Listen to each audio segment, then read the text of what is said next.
ఇశ్రాయేలు 400 సంవత్సరములు ఏం చేశారట? వెట్టి శాంతి చేశారట. అంటే కూర్చున్నదాన్ని లేచినదాన్ని అలా 430 సంవత్సరాలు పడుతుంటే వాళ్ళ మూలుగంట దేవుడికి పడేట దేవుడు దిగి వచ్చాడట. స్తోత్రం ఏదైనా. ఇప్పుడు మోషే మామ ఇంటికి వచ్చాడు. మామక్కడ ఆ యొక్క స్థితిలో గొర్రె కాస్తూ ఉన్నాడు. గొర్రె కాస్తున్న సమయంలో మందున్నటువంటి ఒక చెట్టు కన్నా దేవుడు మాట్లాడాడు. ఏం మాట్లాడాడు? 400 ఇశ్రాయేలు ప్రజలు అయ్యా వాళ్ళు ఇలా బాధపడుచున్న పోయి తీసుకురావాలంటే అక్కడ దేవుడు కానీ 3-4 సార్లు చెప్పాడు, నేను వెళ్ళనయ్యా, నా వల్ల కాదయ్యా అని చెప్పాడు కదా. దేవుడు స్తోత్రం ఏదైనా. ఇదంతా మనకు జరిగిన స్టోరీ. ఇప్పుడు ఇవన్నీ మాట్లాడిన తర్వాత ఇప్పుడు మోషే వెళ్ళడానికి సిద్ధం అయిపోయాడు. ఎక్కడికి వెళ్ళాలి? ప్రజలు అనిపించాలి. ఏ ప్రజలు? మట్టిపోతున్నాయి, వెట్టి శాఖ మట్టిపోతున్నటువంటి సాంప్రదాయాన్ని ఐగుప్తు దేశం నుంచి వాను ప్రవశించి దేశాన్ని తీసుకురావాలి. ఇప్పుడు గొర్రెలు కాసుకుంటున్నటువంటి మోషే 40 సంవత్సరాలు ఎక్కడ ఉన్నాడు? అరణ్య ప్రాంతంలో ఆ రఘువేలు కుమార్తెను చేసుకొని మిద్యానుడి ఆ కొన చుట్టూ 40 సంవత్సరములను ఏం చేశాడంట? గొర్రెలు కాస్తున్నాడు. ఒక దినాన దేవుడు మాట్లాడిన తర్వాత ఇక ఇంటికి వచ్చాడు. ఇంటికి వచ్చిన తర్వాత మాట చదువుతుంది. 3వ అధ్యాయము 4:18.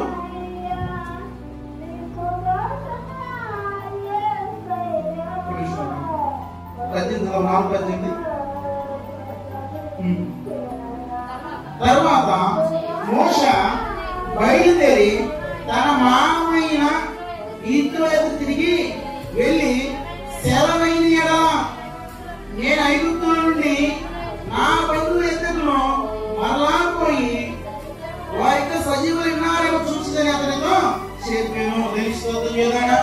హల్లెలూయా. ఇప్పుడు యిత్రో తన కుమార్తె ఇచ్చేసేసాడు. మోషేకి ఇచ్చాడు కదా. 40 సంవత్సరాలు అక్కడ ఉన్నాడు. ఇద్దరు కుమారులు పుట్టారు. తెలుసుకోదా? ఒక దినాన దేవుడితో మాట్లాడగా ఇప్పుడు మాట్లాడి వచ్చి అంటున్నాడు మోషే, మామగారు నేను మా బంధువుల కాడికి వెళ్తున్నా. మా బంధువులు 430 సంవత్సరంలో అక్కడ మగ్గిపోతున్నారు. ఆ దేవుడు చెప్పాడు వాను దేవుడు ప్రవశించే ప్రాంతాన్ని తీసుకెళ్తున్నాడు. ఇప్పుడు ఏ మామైనా సరే కానీ తెలుసుకోదా? ఇప్పుడు వెళ్తానంటే ఒప్పుకుంటారా? ఒప్పుకోడా? తెలుసుకోదా? అప్పుడు 40 సంవత్సరాలు గడిచిపోయినది. ఇద్దరు కుమారులు పుట్టారు. భార్య ఉంది. తెలుసుకోదా? చక్కగా గొర్రెలు కాసుకుంటున్నారు. అవి చూసుకుంటున్నారు, మేపుకుంటున్నారు. సాయంత్రానికి ఇంటికి వస్తున్నారు. చూడ చక్కనటువంటి ఫ్యామిలీ. ఇప్పుడు శ్రమగా వచ్చి నేను నా బంధువుల కాడికి వెళ్తున్నాను, మా ప్రజల కాడికి వెళ్తున్నాను అంటే ఏ మామైన ఊరుకుంటాడా? మామయ్య పక్కన పెట్టండి సార్. భార్య ఒప్పుకోవాలి కదా. ఊరు కాని ఊరు, ప్రాంతం కాని ప్రాంతం, తెలియని దేవుడు, తెలియని యొక్క జనాంగం కాడికి ఎట్లా నేను వచ్చి తిని అనంతా అనవచ్చు కదా.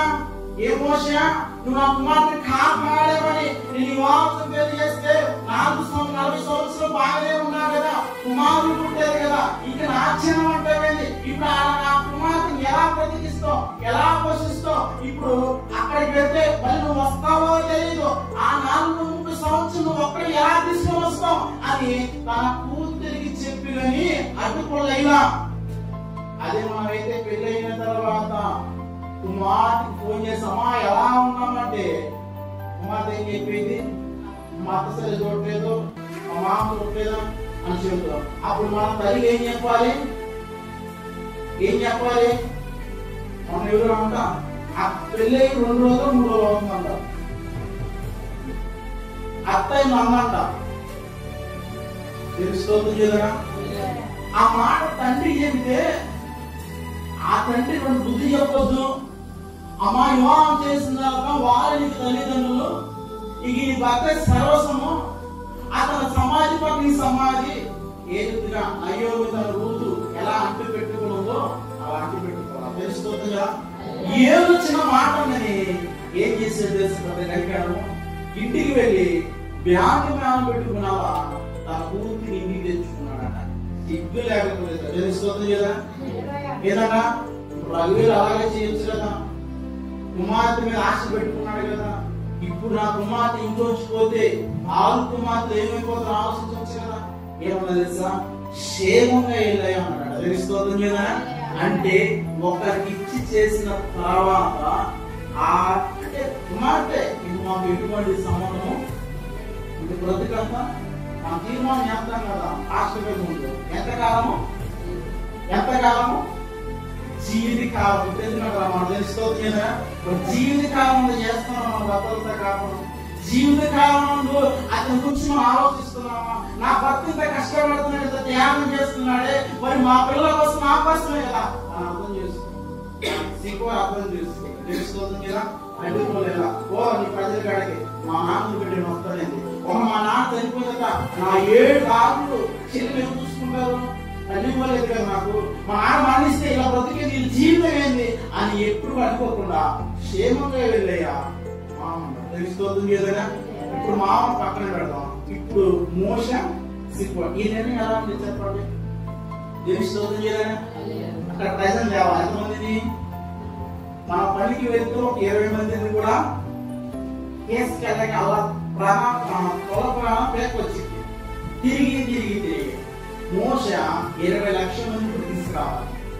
ఇప్పుడు సిబా వినండి, నేను రాను పో అంటే మోష పోయేవాడా? తెలుస్తుందా. ఇప్పుడు నేను రాను, నా వల్ల కాదు, మా నాన్న వద్దంటున్నాడు, వాళ్ళ మామైన ఇతరులను అడ్డుకోలేస్తే మోష వెళ్ళి ఇస్రాయేలు తెచ్చేవాడా? ఎప్పటికి కూడా పోయేవాడు కాదే కాదు. తెలుస్తుంది కదా. వెనకుండి సపోర్ట్ చేసింది, వెనకుండి బాధ్యత వేసుకుంది. ఎందుకంటే జ్ఞానం తన ఇంటిని కట్టుకున్నట్టు ఇదిగో ఇస్రాయేలు నేను అడ్డుకోలేస్తే ఆ 20 లక్షల మంది మగ్గిపోతున్నారు. ఎక్కడ? ఫరో ఐగుప్తు దేశంలో కూర్చున్న 3 గంటల దేవుడికి రాబట్టి. ఇప్పుడు నేను అడ్డుకోల వేస్తే, ఇప్పుడు మోష కొండ పైకిపోయినప్పుడు మాట్లాడినప్పుడు తన వార్త చెప్పు కూడా, ఇదిగో నా ప్రజలు ఎక్కడ అల్లాడిపోతున్నారు, నా దేవుడు చూపించాడు నా ప్రాంతం తీసుకెళ్ళాలని. ఏ సిగ్గురా నువ్వు సిద్ధమే అంటే నేను రానున్నా. మొత్తం ఎందుకు మాట్లాడలేదు చెప్పండి. అర్థమవుతుంది. సిగ్గురై పండుకోవచ్చు కదా.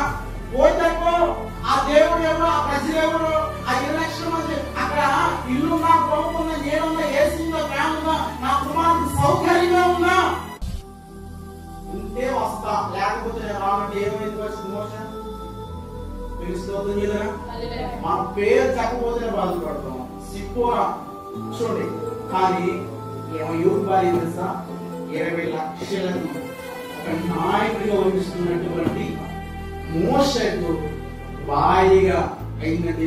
కన్నా అధికారం ఇంకేమన్నా కావాలా? తెలుస్తుంది కదా. హల్లెలూయా. బాధ్యత కలిగినటువంటి స్త్రీయా చూడండి. ఈ రోజు నేను ఆగిపోతే, నా భర్తకి సహాయంగా ఉండకపోతే, ఇదిగో అక్కడ 20 లక్షల మంది కూడా అగ్నిలో ఆ యొక్క ఎట్టి పనులు నలిగిపోతారే. ఇప్పుడు నేను త్యాగం చేయకపోతే, ఇన్నాళ్ళు బ్రతిగా మా తండ్రిగా ఇన్నాళ్ళు ఉన్నా, ఇప్పుడు ఎలా వచ్చిన టైం వచ్చింది. ఇప్పుడు ఒక అండగా నా భర్తకి సహకారిగా ఉండాలి. ఉంటే నా భర్త పనిలో ఒక సాగరి ఉంటేనే తీసుకురావడానికి ఆ యొక్క భర్త సమర్థుడిని ఎనకుండి ప్రోత్సహించదా తెలుస్తుంది కదా. ఈ 4 సంవత్సరాలు ఏం చేశాడు మోష? గొర్రెకాయ అంటే ఏంటిది? ఆశమాసం పుట్టినామా? ఆ గొర్రె కష్టం ఒకటానే మనం మాట్లాడిద్దాం. తెలుస్తుంది కదా. గొర్రెకాయ అంటే నడిచేదో పుట్టిదేదో అటు మచ్చ తాగేదో అన్ని గ్రహిస్తూ ఉంటారు. మరి 40 సంవత్సరాలు మోషకి ట్రైనింగ్ ఇచ్చాడు ఆ పనులు చుట్టే. ఎందుకంటే ఆ యొక్క జనము 20 లక్షల మంది. ఎలా సాధ్యం? ఈ సమయంలో సిపోరా గాని నేను రాను, నీ ఎవరు చెప్పుకుంటావో చెప్పుకోపో. ఎందుకంటే మోష ఎవరైనా ఉన్నారా? పెళ్లి ఒక్కడే వచ్చి చేసుకున్నారు. మోష నాన్న నమ్మలేదు. అది వివాహం చేసుకోవాలంటే వాడు గుణం ఏంటిది, వాడు ఏ పని చేస్తున్నాడు, ఎవరితో మాట్లాడుతున్నాడు, ఏ పని చేస్తున్నాడు, వాళ్ళ యొక్క బుద్ధి ఏందని మనం చూసొచ్చి కూడా ఆ ప్రాంతంలో తెలుసుకుంటే మనం ఫోన్ చేస్తాం. ఎందుకని ఆ కుమార్తె బాగుంటే చాలని ఉద్దేశంతో. కానీ మోషన్ మాత్రం ఏ క్వశ్చన్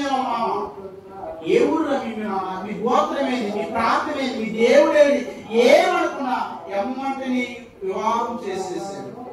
అదే ఈ దినాల్లో అయితే పిల్లలు నల్లగున్నాడు ఎర్రగున్నాడు ఏం పని చేస్తాడు, మన కూతురు బతికితే ఆలోచిస్తూ ఉంటామే.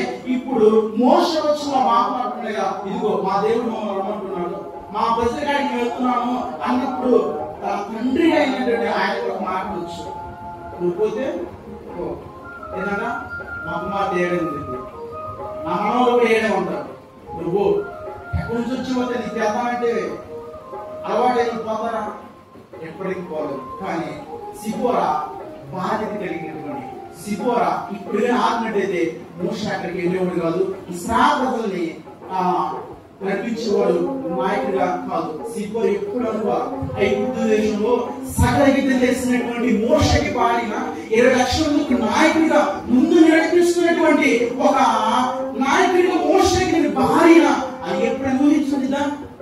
కానీ మనం ఏ రోజు సిపోరా గురించి చెప్పుకున్నామా? మోషే మోషే మోషే మోషే అని చెప్పుకుంటాం. ఏమని చెప్పుకుంటాము? ఇశ్రాయేలు నాయకుడిగా నడిపించిన మోషే, ఇశ్రాయేలు ఐగుప్తు నడిపించిన మోషే. కానీ ఏ రోజు తన భార్య గురించి మనం చెప్పుకున్నామా? కానీ ఇప్పుడు ఈ సమయంలో భార్య లేకపోయినటువంటి సిపోరా మోషే ఇంటి గేటు కూడా పోయేవాడు కాదు. స్తోత్రం లేదా? ఎందుకంటే నరుడు ఒంటరిగా ఉండడం మంచిది కాదని సాటైన సహాయము స్త్రీగా అనిపించాడు. ఆ సాటైన సహాయం అంట మోషేకి సిపోరా. ఇప్పుడు బాధ్యత కలిగినటువంటి సిపోరా. 4వదిగా సిపోరా మోషే కొరకును దేవుడు సిద్ధపరిచినటువంటి వనిత. మోషే కోసం అంట దేవుడు సిద్ధపరిచినటువంటి వనిత. స్తోత్రం చేద్దారా? అనుకుంటూ ఉంటాం దేవుడికి పెట్టారా పెళ్ళికొడుకు ఎటువంటి భార్య వచ్చిందో అనుకుంటాం. స్తోత్రం చేద్దారా? కుమార్తె అనుకోవచ్చు ఎటువంటి భర్త వస్తారో అనుకుంటాం. కానీ ముందుగా దేవుడు పక్క ప్లాన్ తో ఇదిగో ఆ భార్య కూడా కూర్చోవడం ఏంది, ఈ లేడుగా ఆ ప్రాంతానికి రావడం ఏంది, ఎప్పుడు చూడండి ఎలా జరిగిందో. అటు పెద్ద మనుషులే ఇటు పెద్ద మనుషులే ఏ ప్రాంతం వచ్చి తెలియదు. కానీ దేవుడు స్వయంగా మోషే కొరకుని సిద్ధపరిచినటువంటి వనిత కలిగినటువంటి సిపోరా. స్తోత్రం కదా? ఎందుకంటే